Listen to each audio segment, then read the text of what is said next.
Local programming on KRWG made possible in part by viewers like you. Thank you. This is KRWG, TV, radio, online, news that matters. Now, across the Mesilla Valley and the borderland, the stories that shape our community. From the KRWG Broadcast Center at New Mexico State University, this is Newsmakers. Up front this week, a local farmer who captures the beauty of our community through his photography.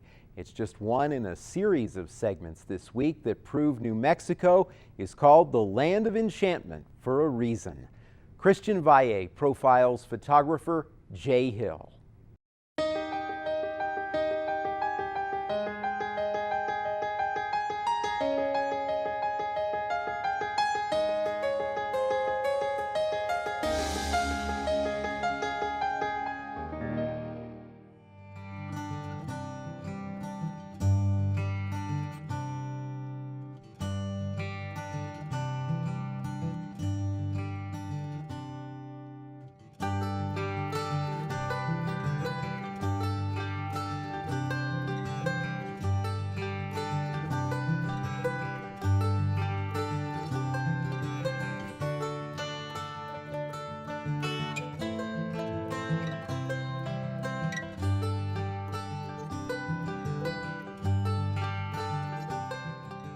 This lifestyle that I get to live, I think, is probably one of the most beautiful landscapes that anybody could ask for. And so for me to be able to take my camera and show a snip of what I do on a day-to-day basis and just let people understand how beautiful not only is southern New Mexico and our surroundings, but how beautiful agriculture is. I was the kind of guy that grew up in the tractor tire sandbox and really just wanted to hang out and learn more about being outside, learn more about Mother Nature, learn a lot more about agriculture. I begged and pleaded and said, you know what, Dad? I said, let's make a change. I'd like to take over our 10 acres. And he was gracious enough to go in and help me get started. And the next thing you know, here we are. Really, 2015 is when I finally manned up and went and got the right gear and started to really research photography and started taking good photos. There's this guy out there, and I don't know if anybody really knows him. He goes by the name of Wayne Suggs. And I say that completely jokingly. Wayne is a master photographer. Wayne kind of gave me that push out of the bird's nest. You definitely create your own style. I like to think that my style is similar to Wayne's, but what we shoot is completely different. While he's up in the desert and photographing, you know, raw nature, I'm more on the ag side.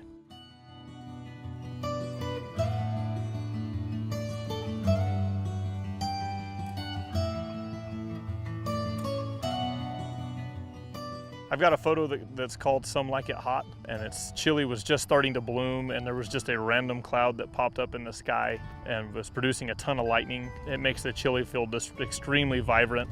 And then there's another one that we always called Welcome to October. And farming's difficult in the fact that, you know, you don't always have control of what you're doing. And we were days away from lettuce harvest, and monsoon flows were still rolling through the valley pretty hard. And it just seemed like day after day another farm was getting hit by hail. And so I took a couple shots of a storm that was running into the mountains as it had just crossed us, and we didn't get any hail out of it, but it made for just beautiful colors. So that one really stands out to me. I struggle as a photographer too, because with composition, it's extremely important for me to feel some kind of emotion in what I'm shooting. And the beautiful thing about southern New Mexico is clouds give that emotion. So if we're looking for something to be, you know, bright and happy, it's maybe sunset or twilight, you know, when we're starting to see the sun go down and then everything's starting to get these vibrant colors. And then two, if you want to really feel a deep emotion, we see these storm clouds rolling in and you start to see the real dark onset of the afternoon, and that really helps kind of pull some of that emotion. I am a single frame shooter, and so any of my photos that you see that I post are single frame, single format. So there's not 2 or 3 pictures that have been blended together to create what's going on. I want to give everything the most natural look, and for me, it feels like it's a little bit more pure for me to shoot something that's just one shot. This is the way it looked to my eye I do struggle a little bit too. I am colorblind.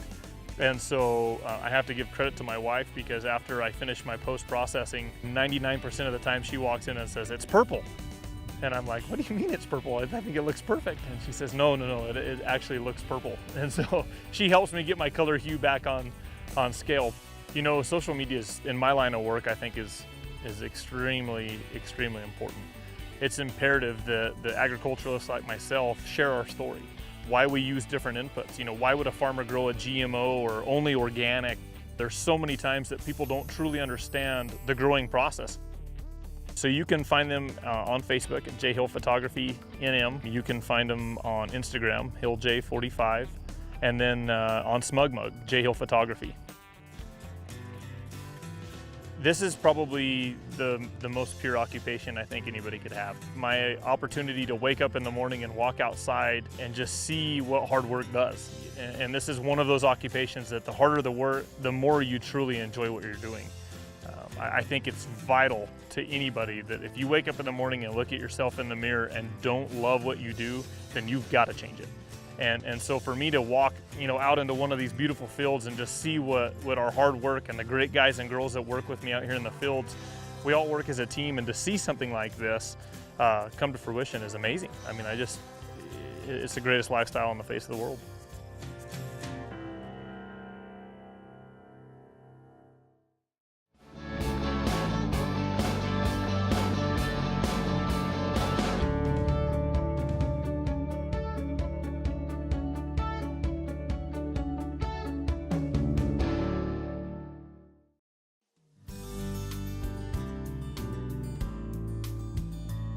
Was working at New Mexico State University running the outdoor recreation program, and there I started to understand how important the public lands were for access opportunities for students and staff to get out and recreate. There's an immense amount of recreation opportunities, from cyclists to hikers, mountain bikers. We have people that go out for bird watching and various other activities here in the National Monument. So one of our main programs we have is the Artist in Residence program, where we have artists live at Dripping Springs in the months of May and September. Additionally, we do quarterly cleanups with our partners, Cruceño Cleanup and the Bureau of Land Management. We also work with them on graffiti removal. In addition to that, we do a lot of community outreach hikes. We were instrumental in the Monuments to Main Street celebration, celebrating all of our public lands and our connection to our community in Las Cruces and other communities here in southern New Mexico. Our primary projects that we're working on as far as restoration goes is the illegal dumping. In southern New Mexico, we've seen illegal dumping throughout the Dona Ana areas, and then as well as other areas in the southern part of the state. So we work with the Bureau of Land Management and a large coalition to make sure that we try to remediate any of those sites. Additionally, we're also working to connect our community and people that typically haven't embraced the National Monument to get outdoors, and especially youth and their families. It's really important that we engage youth and get them actively out on the public lands, because really they're the next generation of leaders and the next generation of people in conservation to be able to tell the story of their culture and the story of their history. You can contact us several ways. One is through our website, which is OregonMountainDesertPeaks.org. You can also contact me at 575-323-1423. Feel free to email us. We also are on Twitter and Facebook.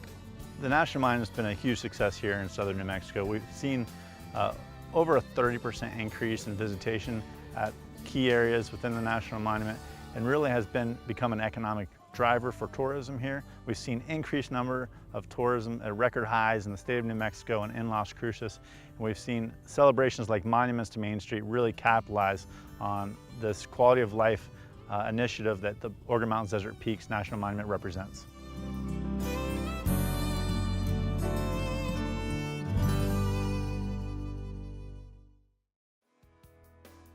You might think growing grass is as easy as a walk in the park.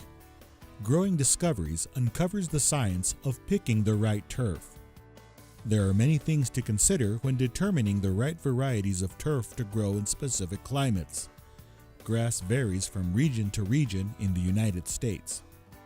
There are different types of American lawns across the country. As we move towards the American West, certainly water becomes more of an issue, so therefore we have to limit the landscapes in general, and that includes turf grass. Grass that requires less or low quality water is the answer. We're making progress in identifying new grasses and new varieties that are best suited for our environment, that require less water and or low quality water, saline water, that we can have green grass also in the next 20 years in a desert environment. From a perspective of drought tolerance, of water use, of tolerance to all sorts of abuses like traffic, Bermuda grass is a grass that you just can't kill in our environment. Kentucky bluegrass is a good alternative. It's green year-round. It provides the aesthetic appeal that many clients want. Unfortunately, it requires a little bit more water than Bermuda grass. Another factor that influences the success of turf grass is sand. Graduate Research Assistant Guillermo Alvarez knows firsthand about the important role that sand plays. The second factor that went into my research was whether we could influence the capacity of water retention of the soil by using an experimental sand. So we tested that against what are standard practices in the grass industry, which is regular sand without the special experimental coating, but also without anything. And we found out that we are able to increase a little bit the moisture retention. Therefore, we can even water less, and the grass does better because of the moisture in the root zone. Through NMSU's Cooperative Extension Service, the public may learn about drip systems versus sprinkler systems. Some of the advantages of using subsurface drip irrigation compared to surface irrigation or sprinklers, not only is that you can save on products that you're using because you can inject them directly at the root zone, but you also avoid a lot of water loss. Drip system or not, next time you're enjoying turf grass, don't forget about its roots.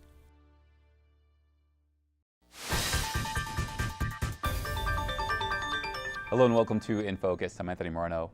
On the program today, we discuss the possible renegotiation of the North American Free Trade Agreement and also what that means for New Mexico.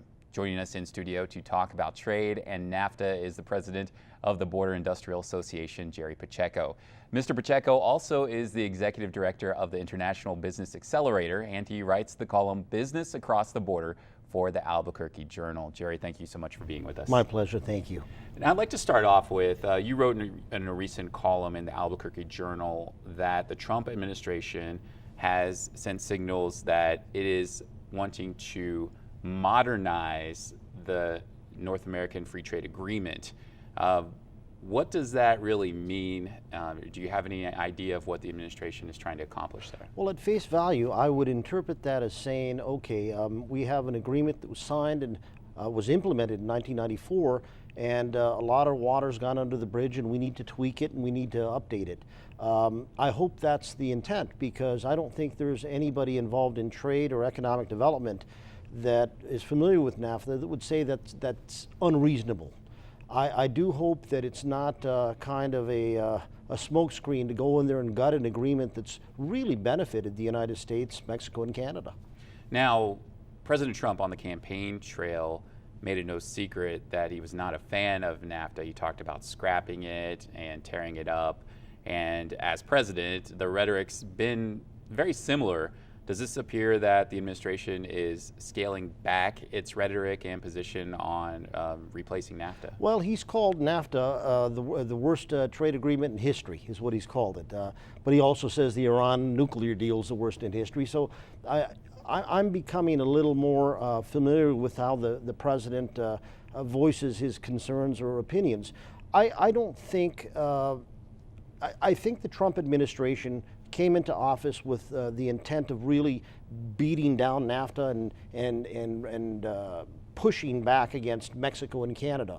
But the reality is we have so many sectors in the United States, and a lot of them in the Trump support belt, in the Iowas, in the Indianas, that really supported him, that would be hurt if that agreement was not in place, because Mexico buys so many of our agricultural products, for example. And what other sectors, just to give our audience an idea, would be impacted by or are impacted by NAFTA on a daily basis? It runs the gamut. I would say everything from consumer electronics to transportation products.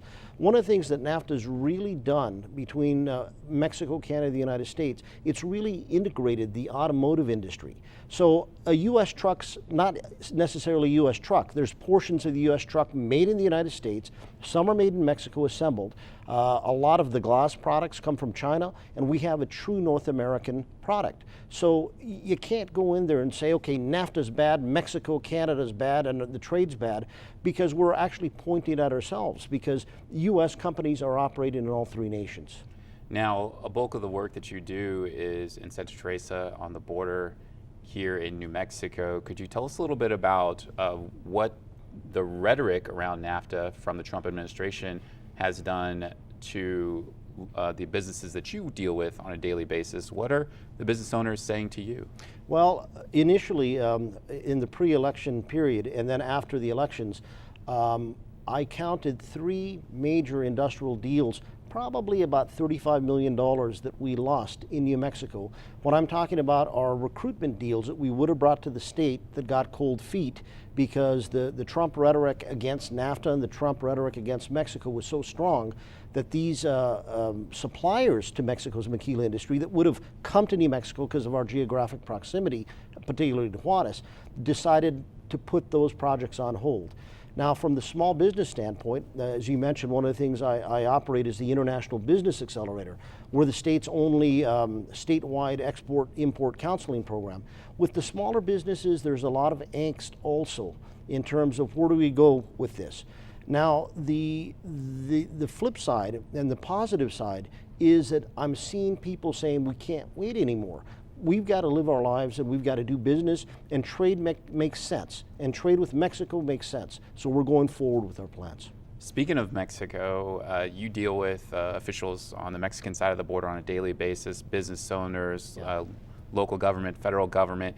What is the response you're getting from Mexican officials about the rhetoric that President Trump has used not only as a candidate but as president regarding NAFTA and also border security and the potential of building the wall that he has envisioned? Well, let me say first and foremost, I guess if I were sitting on the other side of the border as a Mexican official, I'd probably want to rail back against the United States and say, how dare you insult us and call us rapists and criminals and say this and that. To their credit, almost every single Mexican official that I've dealt with at the local level, at the municipal level, let's say in Juarez, to the state level, to the federal level, are very diplomatic. And the move by the Mexican government and the strategy has been not to come back negatively against what Trump is saying contra Mexico. It has been to work with groups like ours and emphasize the benefit that cross-border trade and relations have for both sides of the border. And we've been doing that with the Mexican consulate. We've been doing that with ProMexico, which is a federal level organization. And of course, the state of Chihuahua, the officials are great to work with, as well the city of Juarez. So we're working together, not to kind of create a negative rhetoric or back push in a negative sense. We want to highlight what NAFTA has done and the benefits it's brought to states like New Mexico. Now, Mexico has a presidential election coming up in 2018.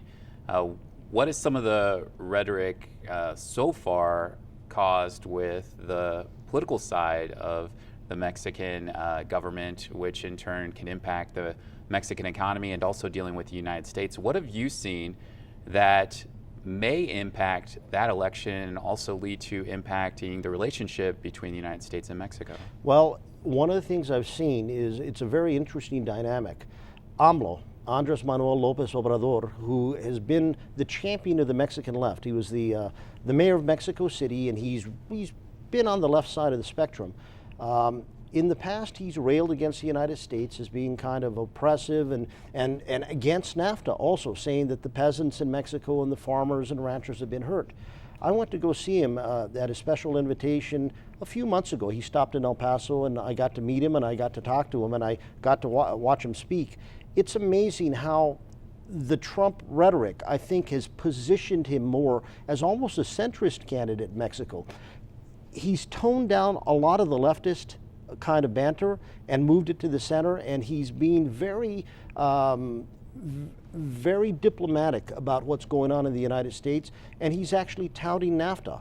And if you believe any of the polls and kind of the jockeying in Mexico, he has to be considered a front runner to become president in 2018. And I wouldn't have thought that would have been possible given the more center position that the PRI takes in Mexico, the institutional ruling party, and the PAN, which is a little more to the right. But he seems to have positioned himself in the center, and he's using the rhetoric in the United States to his own gain. Interesting.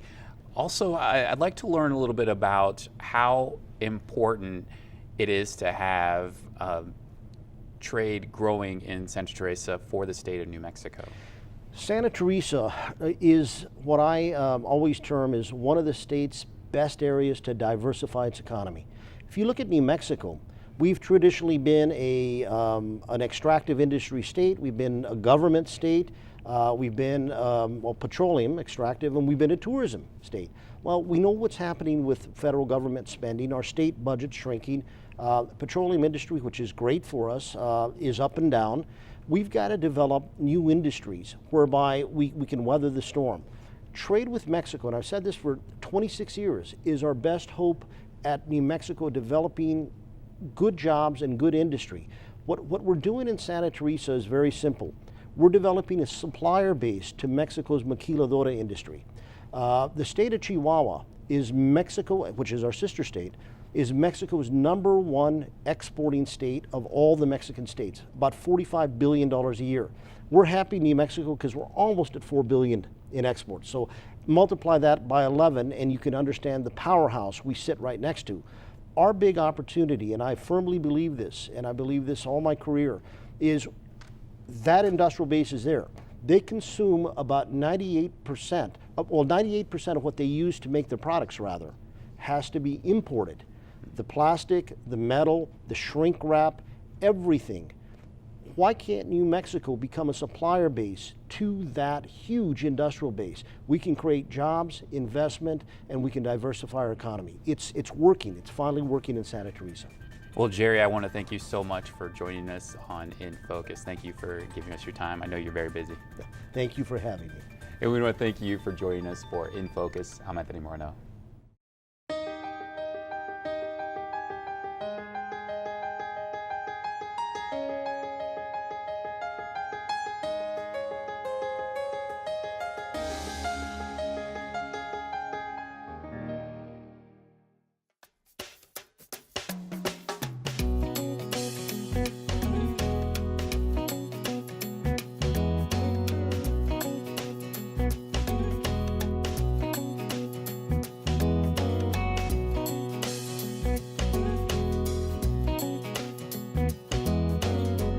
It's just so different. It's like you cannot imagine what an apple tastes like until you actually taste a sweetened apple from a tree. My dad actually went to college at New Mexico State University to learn how to plant trees. And his dad was a farmer and his grandfather also was a farmer in the valley. My great-great-grandfather, I guess, had an apple orchard in Mesilla Park. And so my dad wanted to try growing apples because in the late 1800s, New Mexico in this area, in Mesilla, won international apple competitions for their apples. So he thought that he would be able to grow them and be successful. And so that's why he planted the apple orchard. That was 40 years ago. My dad, when he researched the apples, he felt like the best ones that would grow here were actually Red Delicious and Jonathan's, and then he grafted Common Delicious into the Red Delicious tree. The Jonathan apple is super delicious for people that don't like a sweet apple, but they like more like a Granny Smith. It's tart and it's kind of short and squatter, and it's able to self-pollinate. So we're able to always have a lot of Johnnies. So I call them little Johnnies. And what's really great about them is that they make the most incredible apple pie you've ever tasted in your life. They're just great. And at our elevation that we're at, it's actually the best apple for apple pie. It's better than a Granny Smith because it'll bake evenly and it won't be watery. So it's awesome. And so what happened was, over the years, without pruning the apple trees, we started having branches grow out near the trunk of the tree instead of just growing up high.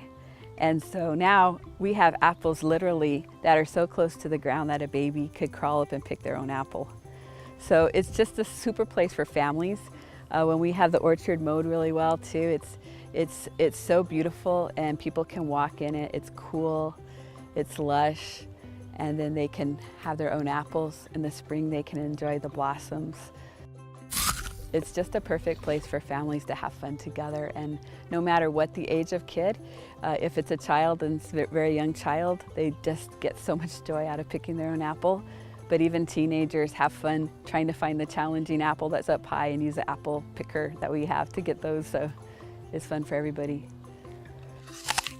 So one of the problems we've had and why we're trying to fight to survive is not because we don't have like the most amazing apples, but it's because people don't know we exist. The orchard is very much hidden. It's a secret orchard because it's behind a pecan orchard. And nobody knows that they can just drive 5 miles away from downtown Las Cruces and go and pick their own apples.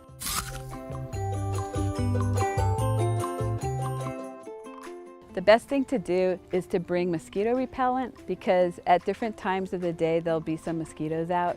Also, if you come out in the middle of the day when it's hot, you'll probably want to wear sunscreen and maybe wear a hat. Sometimes it's also good to wear shoes that are closed, like tennis shoes, because it might be a little bit muddy in the orchard. And I've seen a lot of families that like to bring cameras because they get some really great photos of their kids. We sell our apples here at the orchard.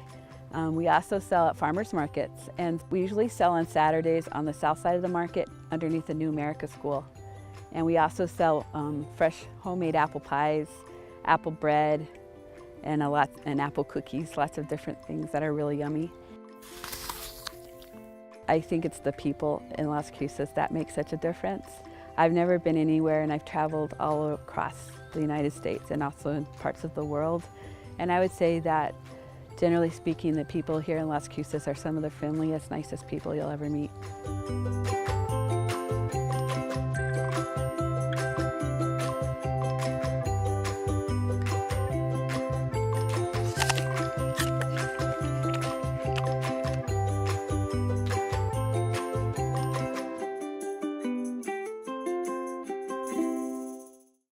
That's our time for now. Join us this week on KRWG Radio. Every weekday, it's Morning Edition, 5 to 9, Fresh Air at 11, followed by Here and Now, noon to 2, and All Things Considered, 4 to 7.